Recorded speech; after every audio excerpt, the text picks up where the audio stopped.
wondering how to meditate, what exactly it is, and maybe have been told by a health practitioner that you need to actually start working on meditation for your mental health, this is exactly the video for you.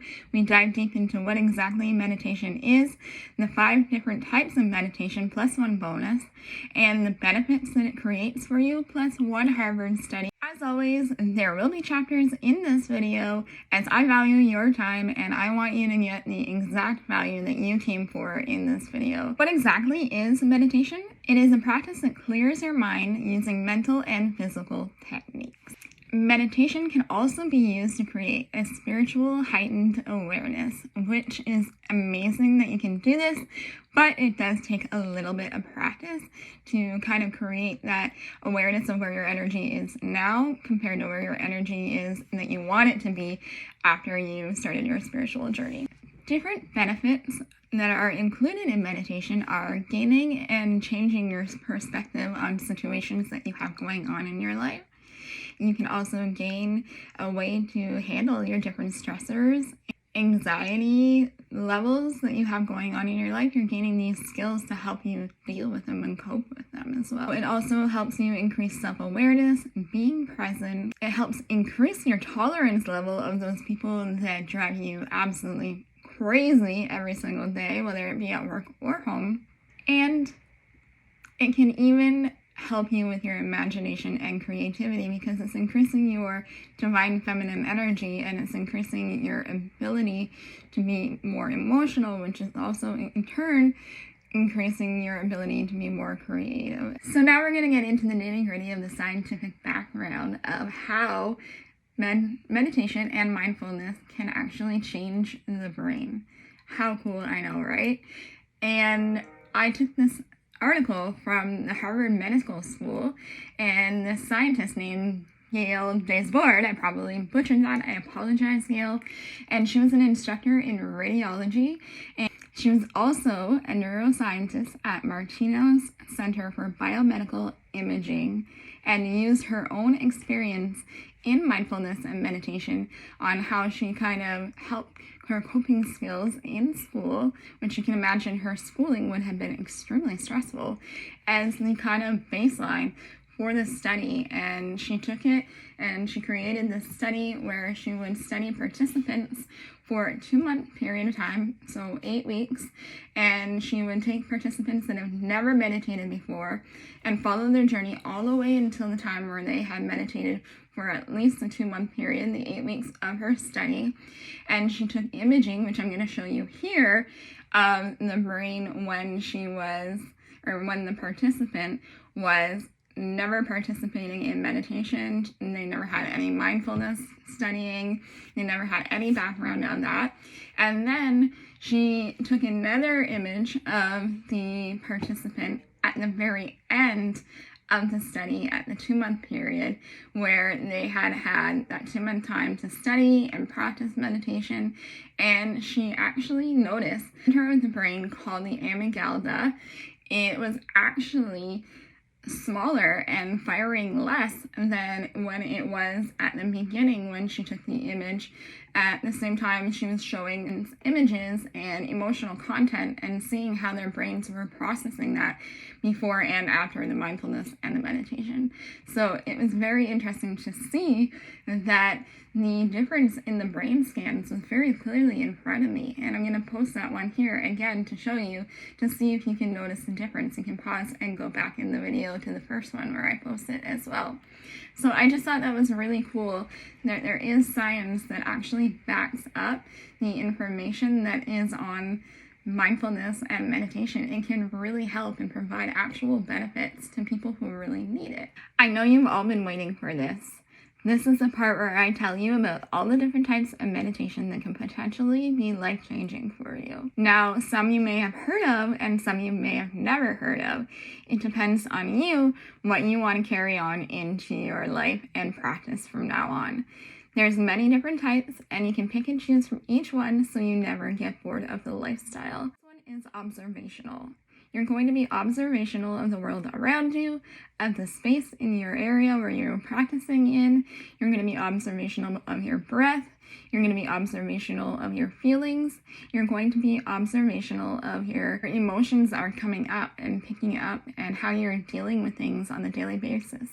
You're probably going to recognize that your brain kind of wanders from spot to spot, but that's okay. You can bring your brain back again and you can focus on your breath. Your breath is really what's going to allow you to kind of focus on the moment and allow you to recognize the perspective and to be more observant of what you need every single day. Just make sure that when you're taking part in observational mindfulness and meditation, or any of these meditations really, you're going to notice a lot of thoughts and a lot of triggers and a lot of emotions pop up, especially in the beginning when you're just starting. It's nothing to be afraid of, but just remember to recognize them, allow yourself to feel them, but don't be judgmental of them. We wouldn't be judgmental of anyone else we're holding space for, so why would we be judgmental of ourselves? There's always room for improvement. There's always room for recognition, for being proud of ourselves, and there's always room to change the perspective so that you can heal from it instead of shoving it back into the past. The next tip I have for you today is to use mantra, prayer, words of affirmations, or sound meditation. This is where Hertz meditation can come in handy as well. You're going to be doing this for 10 to 20 minutes to really gain a full perspective of how this is going to go. And you can use the words that are in the device that you're listening to, whether it be an MP3 sound or a YouTube video, whatnot. You can use the words and repeat them, and you can usually place in your intention into the search engine of whatever you're looking for and find a video that has that intention and recognize how you're feeling, what comes up for you when you're saying these words, when you're repeating these words. Or you can sit there in silence and still recognize the feeling of how you're reacting to the sound of what is being said, the words that are being said, and the different hertz that are being played as well, because everything has a connection into our emotions and how we're going to be reacting to them. This is probably one of my favorite ways to do it. I do really well with sound meditation and matching my emotions to the different sounds, and I find that usually helps. The next tip I have for you is guided meditation. A lot of people absolutely love this one, and it is an easy one to get into. You can just click what you want and you can pick and choose from a variety of options, and it uses guided imagery in order to help you kind of focus on what they're working on with you. It also uses visualization too, so if you're a visual person, this one is an amazing choice for you to pick to start. They're very good at directing you in where your thoughts need to go, where your breath needs to go, and it's very specific in what you need to do and how you need to get there. So this I definitely recommend to beginners, and it's an easy way to start your journey. Guided meditation usually uses a visual in order to elicit a response based on the intention that you actually typed into the search engine, which I find is pretty cool. The next one I recommend to a lot of moms, a lot of people that are busy and on the go, and they say that they don't have time to take care of themselves or to meditate. This is called movement meditation. You can do this when you're on your run. You can do this when you're walking. You can do this when you're dancing if you're a person who likes to dance. You can use this at the gym. You can do qigong. You can do yoga. There is a ton of variety of options that you can use movement meditation for, and this really helps to ground you and connect you to the earth and bring you down from that space where you're all up in your head and all up in your thoughts, and you can't kind of come down from that. This will ground you to the earth and enable you to really connect to yourself again. Movement meditation also focuses on breath work and movement in order to get you to focus on what's present and what's more mindful rather than drifting off into thoughts and keeping your brain distracted. This is a great way to get in some physical activity at the same time as being more mindful, and it's a great way of kind of being a multitasker. So love and blessing meditation actually is focused on energy that you are receiving or giving to somebody else. You can use love and blessings and kindness, and it's almost like a prayer, like the other one I was discussing as well. But this one, you focus on feeling the energy first, you bring it into yourself, and you use yourself sort of as a conduit and direct it out to other people who might need it, whether it be a friend, a family member, or into a certain organization or a group around the world. This is an easy way when people are saying direct your prayers to us. You can do that as well, and you can use a picture if you have one, or just use the picture in your mind to visualize the group that needs this prayer. This next tip is actually a manifesting meditation. This is for the more advanced meditators, I'd say. This is where you're meditating and using your meditation to direct a certain income or item your way. So if you're looking for abundance, you're looking for that new car, you're looking for that money, you're looking for that bag, you're going to be directing this meditation, looking for words of affirmation, and looking to create abundance as well. You are going to use that affirmation to help you direct what you want to come your way. But you're going to want to release a bunch of things first that are kind of holding you back from gaining that.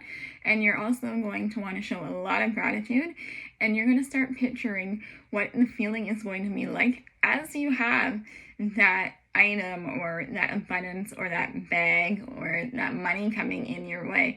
You're going to visualize the feeling, the gratitude, the joy that comes your way once you finally have that in your hands. If you like this video, subscribe for videos every single Wednesday and Sunday where we talk wellness, spirituality, and do a little bit of vlogging, skincare, and we just talk tips on how you can start your spiritual journey and be more mindful. I'd be happy to know if there's something that you took away from this video. Comment if there's something that you've done on here already, or if there's something that you're going to take away and add to your spiritual practice, or if you're going to start one just because you watched this video. Have a beautiful day, everybody.